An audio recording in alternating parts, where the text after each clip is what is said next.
speaking, everybody. Part 2 of the Bruce Lee saga.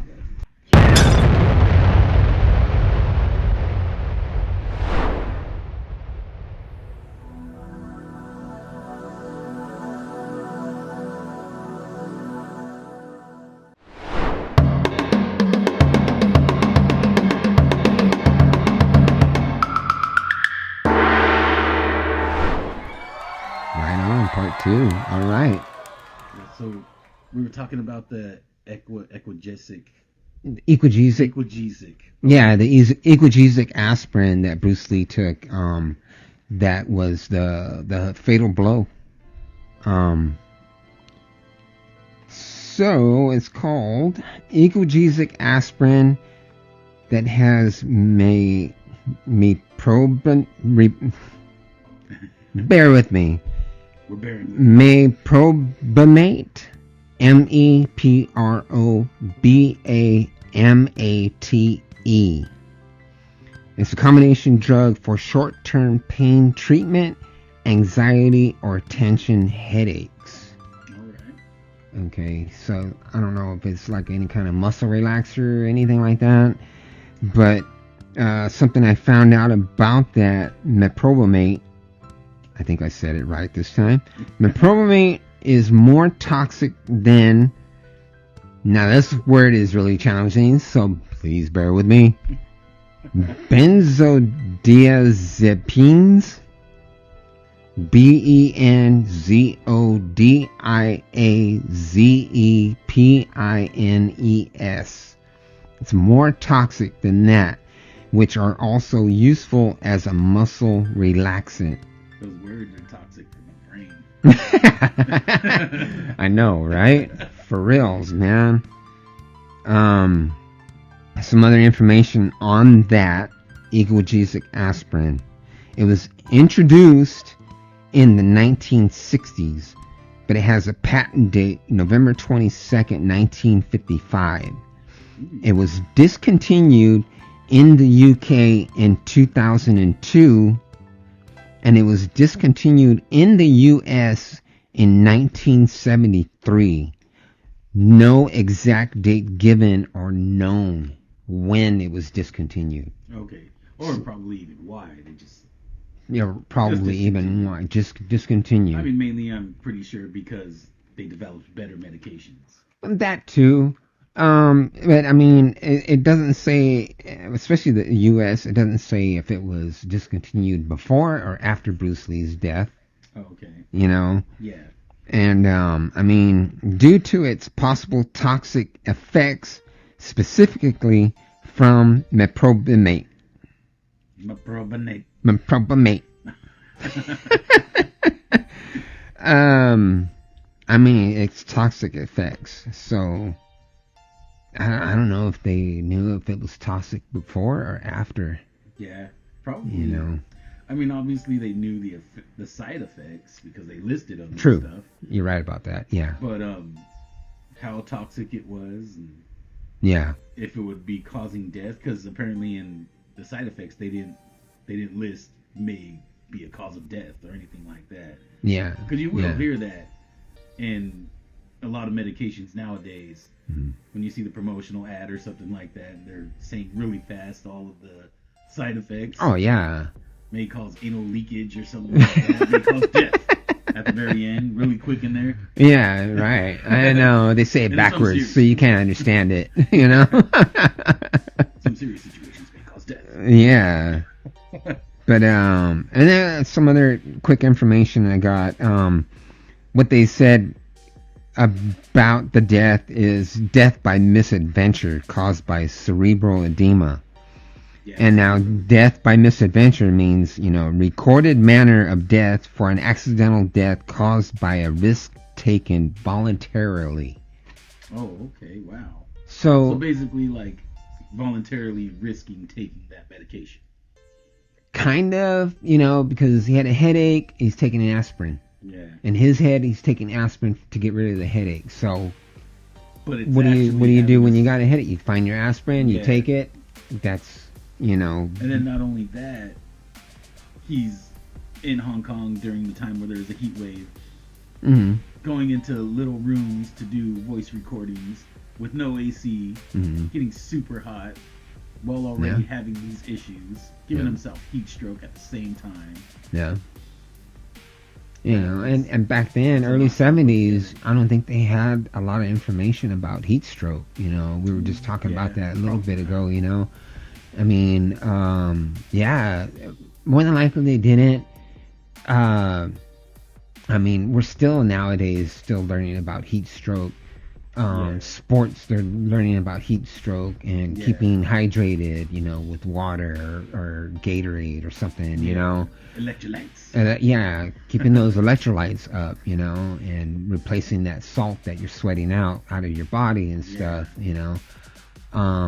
They didn't know a lot about that, you know, and so yeah, on top of that, with taking something with all those nasty side effects. Yeah. That's... You know, just reading the side effects scares me. Yeah, right. You know, and like you said about the side effects you hear on TV, you know, that scares me alone. I'm like, gee whiz, you know, you're taking this stuff to get rid of something or help you get rid of something, but yet you're getting side effects that causes the same thing. Yeah, or death. Or death. Yeah, you know, it's crazy. It's insane. It's maybe a little worse than death. Yeah. May cause dementia. Yeah. What? Yeah. What?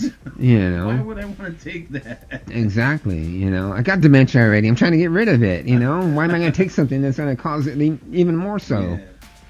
But the cerebral edema. In case you don't know what that means, really quick, excess accumulation of fluid, edema, in the intracellular or extracellular spaces of the brain. Oh wow. Okay. So the brain swelling. Yeah, swelling. You know. That's what I read about. I just read the, you know, swelling of the brain. I didn't read all the other parts. Yeah. Well, Let me just get the short and sweet version. Well, I mean, like I was telling you earlier, your brain only has so much room inside the skull. You know, once that space gets filled, then a person's gonna fall into a coma or you know, or worse, die. Yeah. You know, because you can't let that happen. I mean, there's doctors, you know, that's why they drill holes into the skull to try and help reduce the brain swelling and stuff. I don't know how good that actually helps a person, you know, drilling a hole into a person's skull, but if they say it helps, okay, you know, but I don't know. What can you do, man? Yeah. But overall, man, I mean, that's some scary stuff to take something that's supposed to help you and it is. You know, and it winds up killing you more than doing more damage than helping you. Yeah. So I mean, there are a lot of medicines nowadays, you know, even at this time, way years later from that, you know, the medicines that are supposed to help you and don't. Yeah. You know, so hey, if you're like me and scared of all those different side effects and stuff, hey, I don't blame you.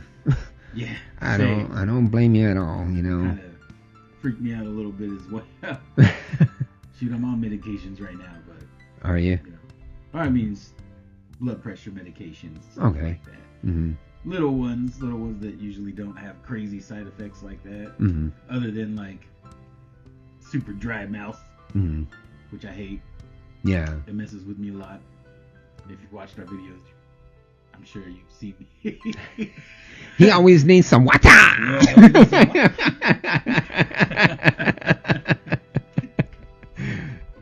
That's right. Nothing wrong with water. But hey, or some coffee, yeah. You know, amp you up a little bit. But yeah, man, crazy stuff. It's insane. It's insane that he was taken so early.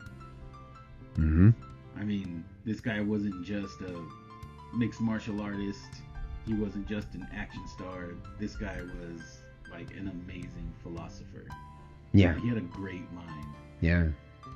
And he didn't even get to show it as much as he would have been able to if he lived longer. Right. And like you said earlier in the last video, his book wasn't released till after he had passed away.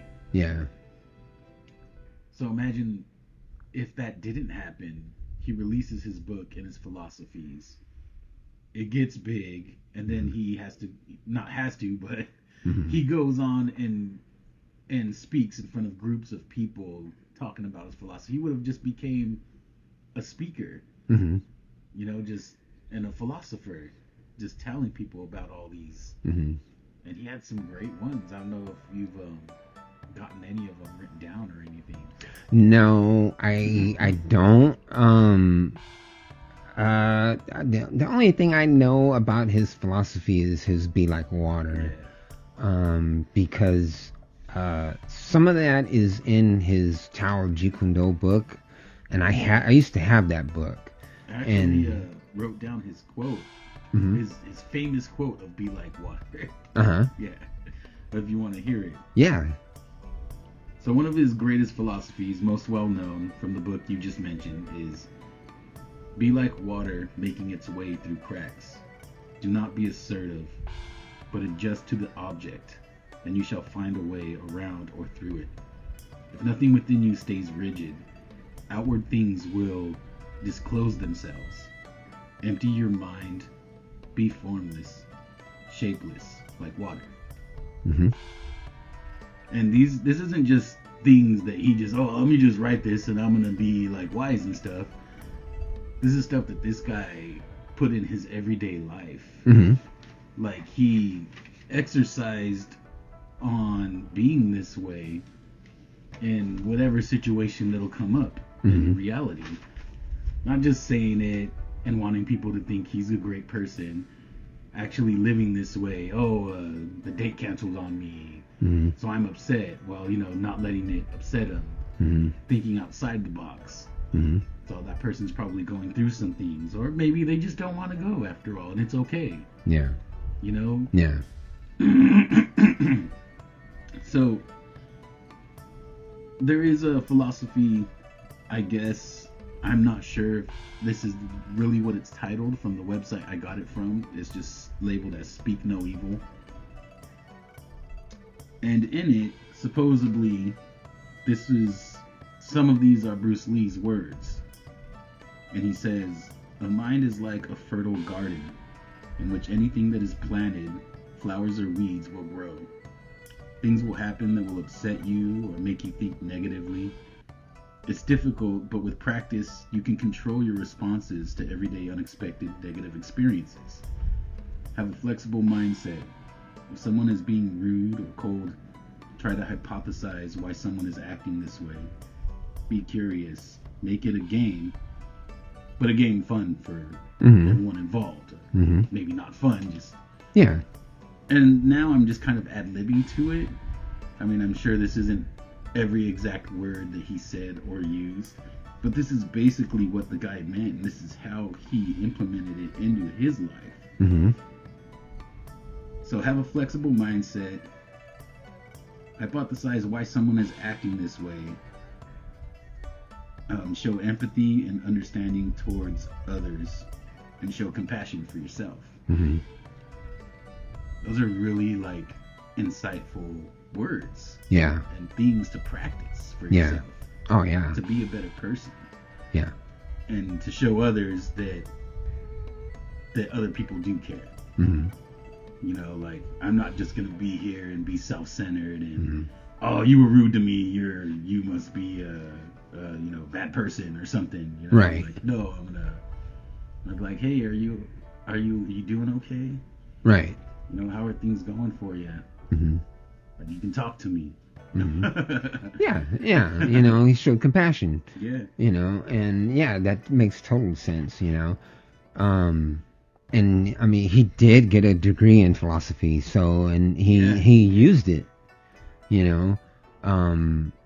I don't know if he used it to make money. I mean, but he used his martial arts to make money.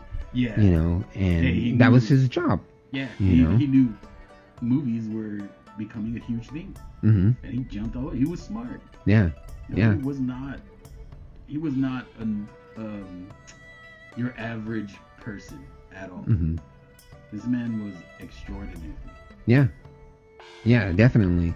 and I mean, yeah, he had a stuntman do some of his stunts and stuff, but he choreographed all his fights. Yeah. You know, and even his other movies, Fist of Fury and Chinese Connection and Return of the Dragon, he choreographed. Yeah. Return of the Dragon, he wrote and directed and choreographed the fights. And so yeah, and then plus he was in TV series also. He was in a few of them. Yeah, he played Kato. Kato, yeah, in the one season of Green Hornet. And then he was in some other series, Longstreet, and there was another one too. I can't remember. But also too, not just that, but he also taught famous people. Steve McQueen, James Coburn, Kareem Abdul-Jabbar, James Garner, and it's a few other people too that he taught. Other martial artists that were interested in his fighting method and his philosophy, and they learned a lot from them, and plus he learned from them too. Yeah. He learned their martial arts. He learned their ways of thinking and stuff too. And so they were always trading ideas, trading theories. Yeah. A little bit of everything. Yeah. And his daughter Shannon did release recently a book, and it's called Be Like Water. Oh, okay. Yeah. Nice. I've never heard of that. Yeah, and it has his philosophies in it and stuff, and some of his other writings and like that. What was really cool too was the show that his daughter made. Basically, she made it out of the idea that Bruce Lee made with that director who came up with the movie Kung Fu with. Oh, okay. Remember he was supposed to do that movie Kung Fu with some director guy. Yeah. But whoever it was, they didn't like having Bruce Lee in it for some reason for this major role. Back then, at that time, they didn't. They felt that having an Asian as a starring role wasn't the right thing to do. So they did it with David Carradine. Anyway, his daughter found, I guess, old writings of that idea, and she, with the help of whoever else helped her do it, made the series. I can't remember the name of the series. I think it's called The Warrior. The Warrior, I think so. I think that's what it's called. That was a good show. Was it? I didn't get a chance to watch it. You should watch it. It is a really good show. It sucks that it got canceled after a couple of seasons. Okay. I was really into it. I really liked it. It's a story about a dude coming to San Francisco in those crazy old times, the Western kind of times, and he also knows English already too. But when he gets there, he sees it's the whole crazy separation of the races. And there are so many Chinese people that were there born in San Francisco, and they get treated like if they're foreigners, but they're American, born there. Yeah. But they only speak Chinese too because they grow up there in that one spot where they kind of force them to stay. Yeah. Well, yeah, back in those times in the 60s, well, I mean, his parents worked in the Chinese theater, and then at that time they were traveling. And, well, Bruce Lee's mom was pregnant with him, and they just so happened to be in San Francisco. And, well, she gave birth to him there at the San Francisco hospital. So, so he was born American, what did they call that? Birthright citizenship? Yeah. Okay, yeah, that. And so the American nurse, she knew his Asian name, but on the birth certificate she needed to give him an American name. Oh, okay. So she gave him the name Bruce. And Bruce Lee was born. Bruce Leroy. But yeah, so in that show, it wasn't anything that was supposedly written based off of his life or anything. It was just an idea, and I love that they kept the main idea that they wanted was it's a Western, but he doesn't use a gun. He's just running around kicking everybody's butt. Yeah. Even though they have a gun. Right. But then he has a friend that uses knives, so that was cool. Which was pretty much, I mean, they talked about that in Dragon, the Bruce Lee story. Yeah. But see, I don't know how true that was, but they did talk about that in there. And I mean, I'm pretty sure it was true because it's everything that happened in real life. Mm-hmm. You know, then, well, true as in it was an idea him and this director guy came up with kind of together, Mm-hmm. but then they ended up ditching Bruce Lee and hiring David Carradine because that's Right. really what happened in real life. Right. As far as that guy having nothing to do with it, Mm-hmm. is how it was depicted in the film. I don't know if that's true or not. Mm-hmm. Like, maybe he was one of the guys that didn't want Bruce Lee in it after all. Maybe he wasn't. Maybe he really liked Bruce Lee and he wanted him in the film, but there's nothing he could do. Yeah. Yeah. I don't know. Yeah, I don't know. That right there, I mean, yeah, I wish it could have been done with Bruce Lee. That would be amazing. That would have been amazing. To be honest, I did not like David Carradine at all for the longest time. No? Because of that. Really? When I heard about that, Uh-huh. you know, like, I didn't even know who David Carradine was, honestly. Uh-huh. Because, like I said, I was barely born in '86. Mm-hmm. Bruce Lee died in '73. Right. So, you know, my way of viewing it was I'm just watching these old Bruce Lee movies, Mhm. loving all of them, loving old kung fu movies, period. Mhm. You know, even the sister Street Fighter movies, I liked those too. Mm-hmm. Even, you know, they could be really corny sometimes. Oh, yeah. But Yeah. I love them, you know. Hey, whatever, they were great to me. Yeah, yeah. You Especially the Bruce Lee movies; those were above all others to me. Like I would go to sleep watching those movies, honestly. know. Like, especially Return of the Dragon was my favorite one. Not Enter the Dragon, Return of the Dragon. Return of the Yeah, when he fights Chuck Norris. Yeah. Uh-huh. That was my favorite one. I would watch that one. And the Big Boss, Uh-huh. that one too, which is Fist of Fury actually. Here Yeah. it's called Fist of Fury. Yeah. Over there it was called Big Boss. Big Boss, yeah. And also the Chinese Connection. Mm-hmm. Those are my three favorites. Yeah, definitely. I get it, you know, and yeah, I agree. As a kid, I mean, I watched those movies over and over once I started learning who he is and was. Yeah. And then especially even Kung Fu, the series, I grew up watching the reruns, you know, and was always trying to watch it as a kid until it got canceled or they took it off reruns or something.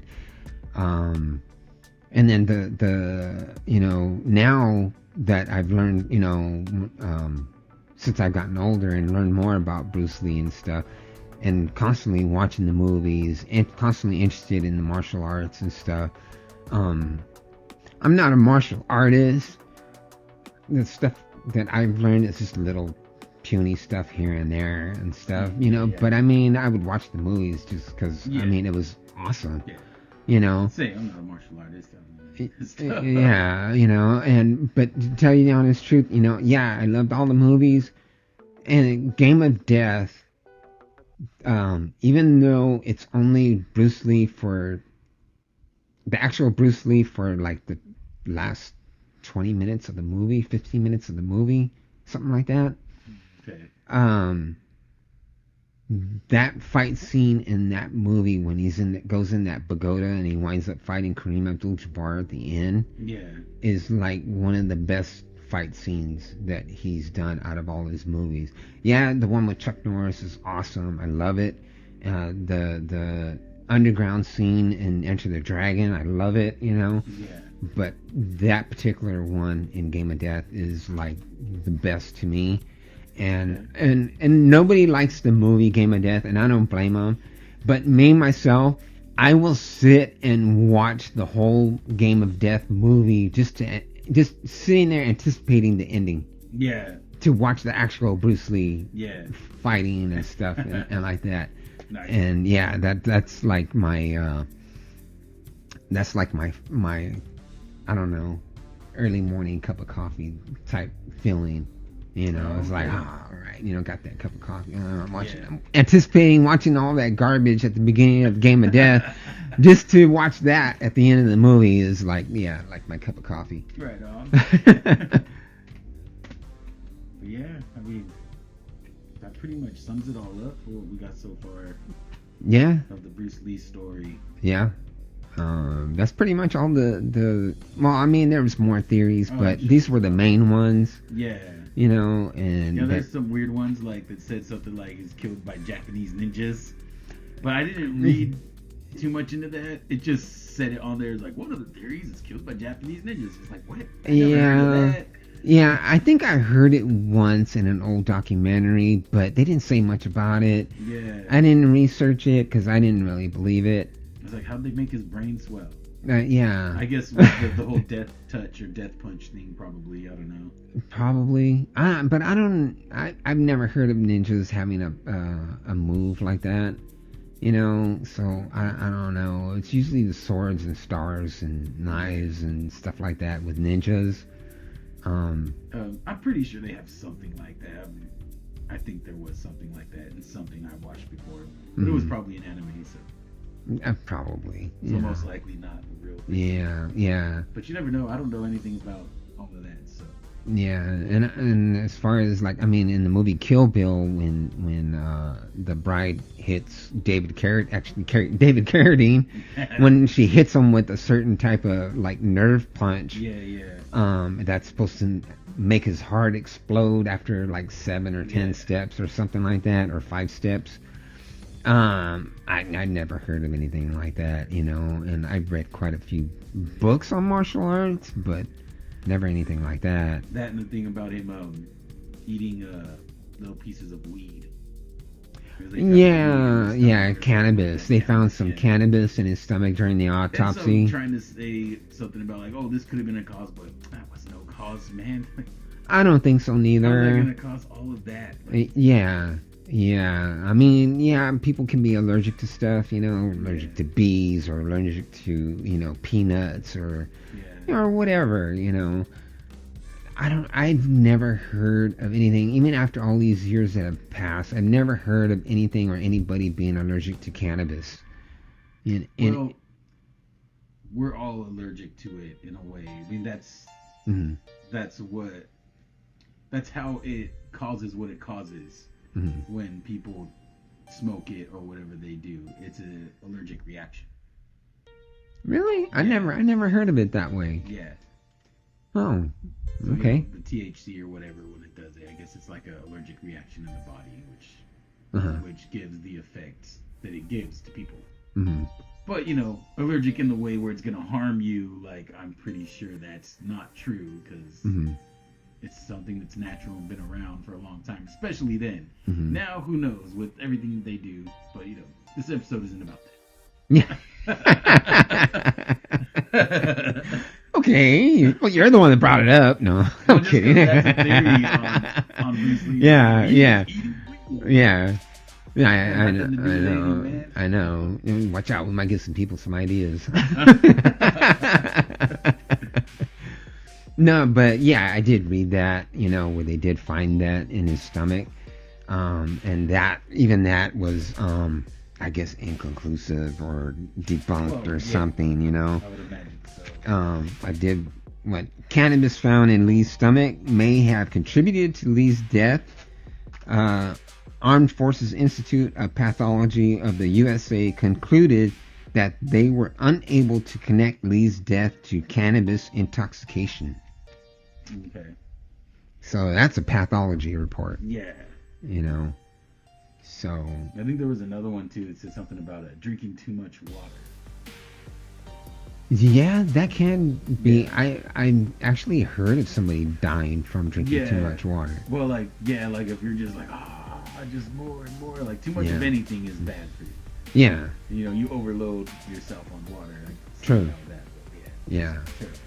But I doubt he did drink enough water to do something to him like that.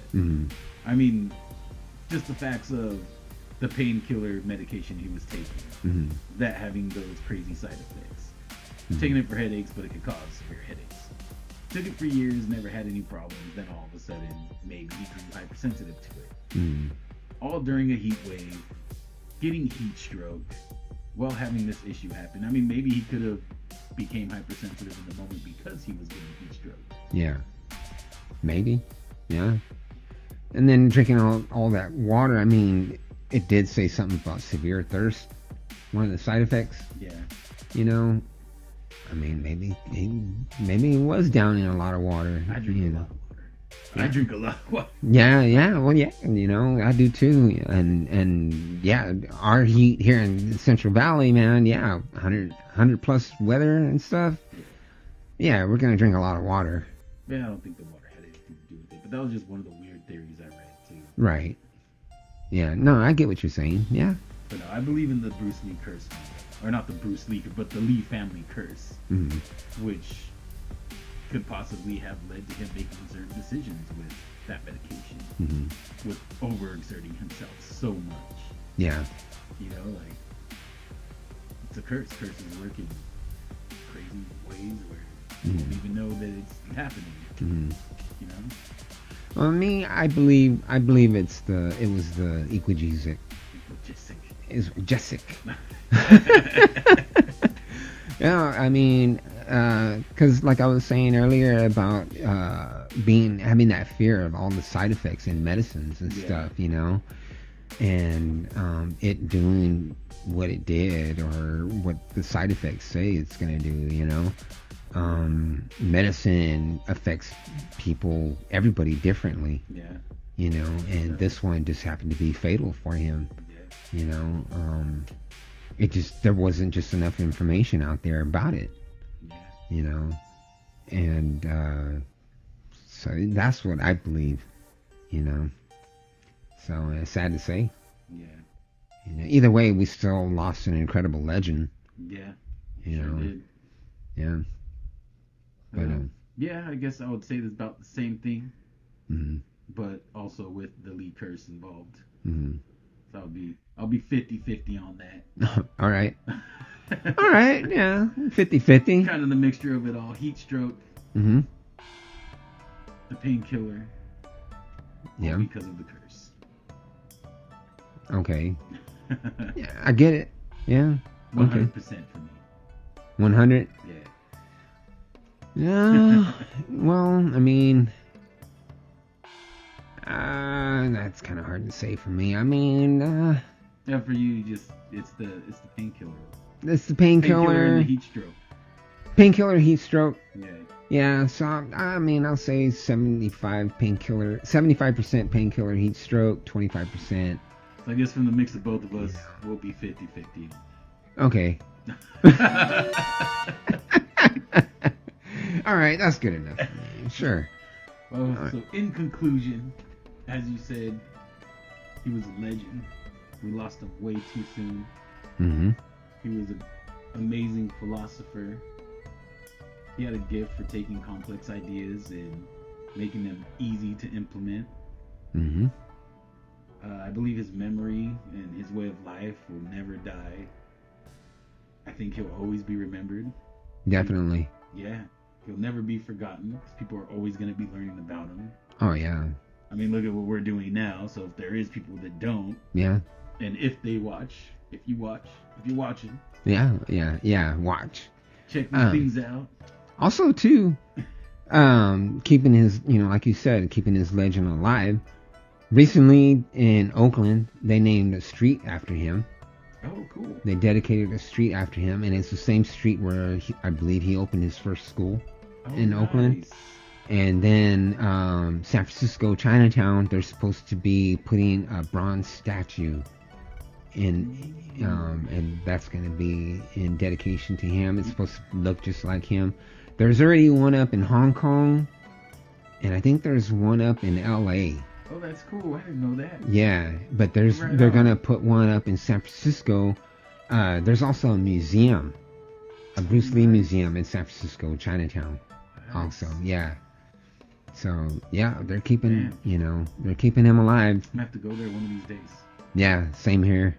Maybe take a camera and record if they'll let us. Yeah, hopefully they'll let us. Yeah, that'd be cool. To do something like that. I want to see the statue in LA too. I gotta find out. It's in Chinatown in LA. If anything too, I'll probably just hold one of these cameras, film I'm wearing this shirt. I'll throw this shirt over the statue. And obviously we won't be able to have these new mics with us, but we still have clip-on mics we could use. Yeah. And I'll just be the talking cameraman filming you. Yeah. Ah, yeah, heck yeah, man. That'd be cool. Yeah. That'd be hella cool. I guess that wraps it up for Yeah. the final episode of the saga of Bruce Lee for us. Yeah. Yeah, let's wrap it up. Yeah, that will be. Yeah, like I said, hey, we're missing a legend, man, and it's sad. So, happy heavenly birthday, Bruce Lee. Happy birthday. Yeah, and rest in peace. Yeah, thank you for your wisdom. Yeah. And the wonderful spirit you shared with all of us. Yep, definitely. And much love to the Lee family. Much love and respect to the Lee family. Thank you for watching. Thank you. Like and subscribe, please. Please like and subscribe. Share. Share I'm Marker's Mark. I'm Hen Diggity Dog. Later. Peace.